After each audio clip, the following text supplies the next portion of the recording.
মা কিছুদিন আগেই এই রেসিপিটা করেছিল, তো সেটাই আমি আপনাদের সাথে শেয়ার করছি। তো এই রেসিপিটা হচ্ছে লাউ পাতা বাটার রেসিপি। এটার জন্য খুবই কম উপকরণ লাগে।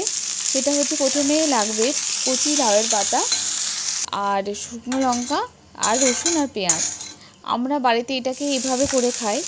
আপনাদের ভিডিওটা ভালো লেগে থাকলে অবশ্যই লাইক করবেন আর অবশ্যই জানাবেন যে আপনাদের কেমন লাগলো, আর দেখতে থাকুন পুরো ভিডিওটা।